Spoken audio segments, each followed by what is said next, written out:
Welcome in mathematics classes bye Sumit sir. आज मैं आप लोगों के लिए न्यू टॉपिक लेकर आया हूँ। उस टॉपिक का नाम है प्रिज्म एंड पिरामिड। ऐसे छोटा सा टॉपिक है बट काफ़ी इम्पोर्टेंट हो गया है। आजकल एसएससी में इसे क्वेश्चन खूब पूछे जाने लगे हैं। आइए इसके बेसिक को देखेंगे, उसके बाद इसके बाद प्रॉब्लम्स को देखेंगे। क्लियर? आइए स्टार्ट करते हैं। टॉपिक है प्रिज्म एंड पिरामिड। ठीक है, ये अपना पार्ट 1 होगा। चलिए प्रिज्म के बारे में सबसे पहले समझेंगे, उसके बाद पिरामिड के बारे में। ठीक है, प्रिज्म इसको हिंदी में हम इसको सम पासर बोलेंगे। ठीक है, चलिए इसका डिफिनीशन देखिए। वैसे पृष्ठों से घिरी हुई आकृति, वैसा शेप को जिसमें दो सिरों के पृष्ठ समानांतर और सम हो, बराबर हो, तथा शेष पृष्ठ पृष्ठ यानी फलक आयताकार हो, समपार्श्व अर्थात प्रिज्म कहते हैं। ठीक है, ध्यान देना है। जैसे कि आपके पास यहाँ 3 प्रिज्म का फिगर बनाया गया है। ये है जब इसका बेस ट्रायंगल हो। ठीक है, यानी देखिए ये वाला फलक ये ट्रायंगल हो। इसमें कहा गया है कि पृष्ठों से वैसी आकृति जिसमें से दो सिरों से पृष्ठ समानांतर और सम हो, यानी दो पृष्ठ जो होता है ऑलवेज समानांतर और बराबर होता है, यानी नीचे वाला बेस और ऊपर वाला टॉप। ठीक है, ध्यान देना है। बेस जो जिस शेप होगा वही सेम शेप होगा ऊपर वाले का। बाकी जो फलक होंगे, यानी ट्रायंगल है तो 3 फलक होंगे, यानी एक इधर से, एक इधर से 2 और पीछे से एक 3। ठीक है, 3 फलक हैं, तीनों जो होगा रेक्ट आयताकार होंगे। ठीक है, तो ऐसे आकृति को हम लोग प्रिज्म कहेंगे।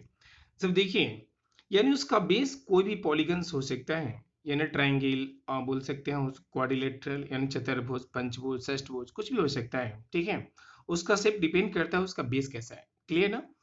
यहाँ भी देख लीजिए, जब अपने पास जब बेस इसका कोई चतुर्भुज है, ठीक है, जो ये शेप होगा बेस वही इसका सेम टॉप होगा, सेम बिल्कुल पैरेलल और सेम होगा। ठीक है, ध्यान देना है। दो फलक, बाकी जो फलक हैं 1 2 इधर से साइड से, इधर से सामने के, फिर इधर से और उसके ठीक पीछे से, यानी चारों सब रेक्टेंगुलर होंगे। ठीक है, वैसा यहाँ पे बेस 2 4 पंचभुज है। ठीक है, तो यहाँ देखना है जो शेप नीचे होगा वही उसका टॉप होगा, सेम शेप। बाकी जो बन रहे हैं 1 2 3 4 5 जो फलक हैं, ठीक है, पृष्ठ हैं, वो सब आयताकार रेक्टेंगुलर होंगे। ठीक है, तो इस तरह की आकृति को हम लोग प्रिज्म कहेंगे। ठीक है, अब देखते हैं इसमें 3 टॉपिक आता है। फलक, फलक यानी बोले तो पृष्ठ है ना, फलक और शीर्ष और उसका किनारा, इन तीनों से रिलेटेड कुछ कंसेप्ट है। प्लीज उसको थोड़ा देखिएगा, नोट्स के रूप में मैं लिखा हूं यहाँ पे। कभी कभी भी पूछा जाता है। ठीक है, फलक के बारे में सबसे, फलक माने उसके पृष्ठ है ना, पक्ष भी कहीं कहीं बोलता है पक्षों के, तो बोलेगा प्रिज्म में पार्श्व फलकों की संख्या। अब प्रिज्म तो देख लिए, उसका बेस त्रिभुजाकार हो सकता है, चतुर्भुज हो सकता है, पंचभुज हो सकता है, षष्ठभुज हो सकता है, कुछ भी हो सकता है। ठीक है, वो आपके क्वेश्चन में क्लियर रहेंगे। अब यहाँ कहता है कि प्रिज्म के पार्श्व, पार्श्व और कुल फलक, कुल कुल बोलेगा, कुल पृष्ठ है ना, ध्यान देना है।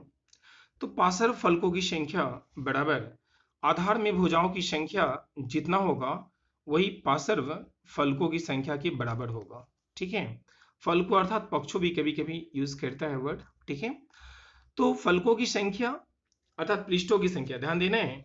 तो इसमें पार्श्व फलक की बात करेगा तो टॉप और बेस को छोड़ देना है। ठीक है, ध्यान देना है, टॉप और बेस को अलविदा छोड़ देना है पार्श्व की जहां भी बात करेगा तो। ठीक है, तो इसमें देखने कितने फलक है, 1 2 और एक पीछे 3। त्रिभुज है इसलिए 3, क्योंकि जितना बेस होगा यानी त्रिभुजाकार होगा तो पार्श्व फलकों की संख्या 3 होगा। यदि आधार चतुर्भुज है तो पार्श्व फलकों की संख्या कितना होगा, 4 होगा। ठीक है, ध्यान देना है, वो डिपेंड करता है बेस में कितनी साइड है। क्लियर ना? यदि यह पंचभुज है, n बराबर यदि 5 है तो इसमें पार्श्व फलकों की संख्या कितना होगा, 5 होगा। ठीक है, ध्यान देना है, यानी आधार में जितनी भुजाओं की संख्या उतना ही उसके पार्श्व फलकों की संख्या। बट एक पूछा जाएगा कुल फलकों की संख्या, कुल फलकों की संख्या, कुल पक्षों की संख्या, क्लियर ना, कुल पृष्ठों की संख्या भी ऐसे भी हो सकता है। तो ऐसे ही बोलेगा, तो इसमें करना क्या है, कुल जहां भी आएगा तो इसमें टॉप और बेस को ऐड कर देना है। एक टॉप में है, यदि एक बेस में और एक टॉप में, तो 2 ऐड हो जाएगा ऑलवेज। फिर यहाँ भी देख लीजिए, यहाँ भी एक बेस में फलक है, एक ऊपर जस्ट सेम पृष्ठ है, ठीक है, ध्यान देना है।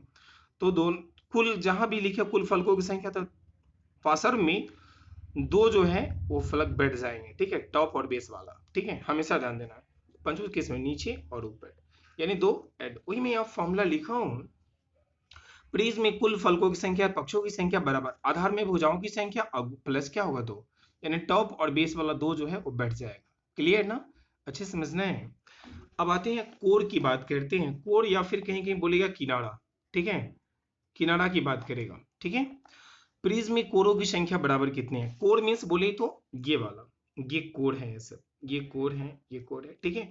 ये ध्यान देना, यहाँ जो ये जो कोर है सब जगह सेम हाइट होगा, ये सब के सब सेम लेंथ का होगा, यहाँ से यहाँ सब जगह हर केसेस में जितना हाइट यहाँ से इतना ही हाइट, ये इतना हाइट, सब जगह हाइट जो होगा वो सेम होगा। क्लियर ना, कोरों की संख्या, कोरों का हाइट जो होगा। तो कहता है प्रिज्म में कोरों की संख्या, कोरों की संख्या कैसे ध्यान देना है, आधार में भुजाओं की संख्या गुने क्या होगा, 3, यानी मेन बेस जो है, मेन जो बेस है उसका बेस, किसी प्रिज्म का जो है बेस के ऊपर डिपेंड करता है, कितने फलक होंगे, कितनी कोर होंगे, कितने शीर्ष होंगे, उसके बेस के ऊपर डिपेंड करता है कि बेस में कितने साइड है, ठीक है।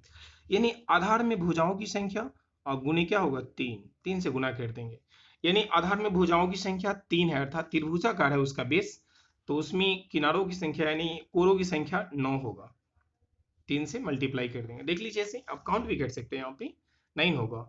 देखिए 3 1 2 3 तो ऊपर और 3 कितना, 3 नीचे, 1 2 3 6 7 8 9।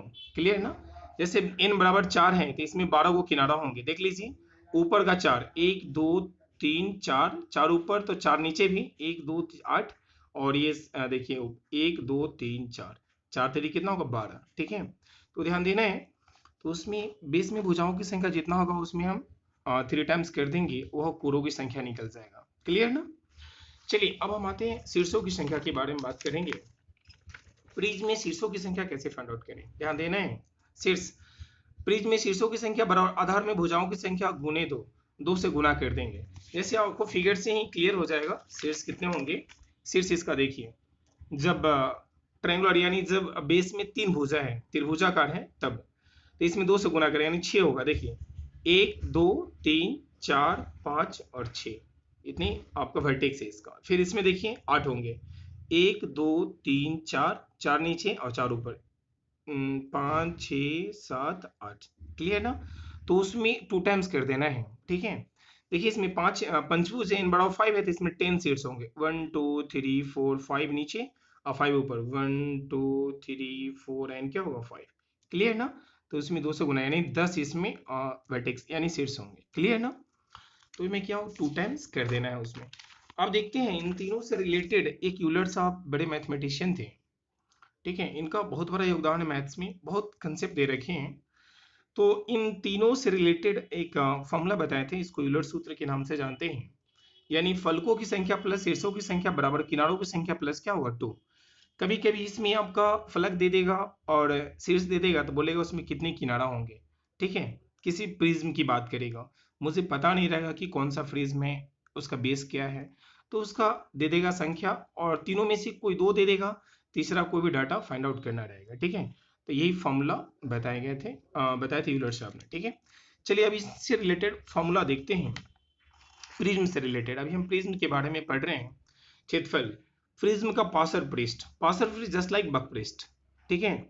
तो पार्श्व पृष्ठ में करना क्या है, बेस और टॉप के एरिया को छोड़ देना है, बाकी जो बच गए उसका निकालना है। तो उसके लिए फॉर्मूला बनता है प्रिज्म का पार्श्व पृष्ठ बराबर आधार का परिमाप, यानी जो भी आधार आपको दिया गया है, त्रिभुजाकार, चतुर्भुज, पंचभुज, षष्ठभुज, कुछ भी, उसका पेरीमीटर निकालेंगे, उसमें ऊंचाई से हम गुना कर देंगे तो उसका पार्श्व पृष्ठ निकलेगा, ठीक है। या फिर इन अदर वर्ड्स कह सकते हैं ऊपर वाले जो भी पार्ट है यानी बेस और टॉप को छोड़ के बाकी जो हमारे पास जो फलक आते हैं वो सब रेक्टेंगुलर होता है, तो उनके आयताकार और ऊर्ध्वाधर फलकों का जो कुल क्षेत्रफल वही जस्ट लाइक सेम है, इन अदर वर्ड्स इसको बोल सकते हैं उस भाषा में, ठीक है।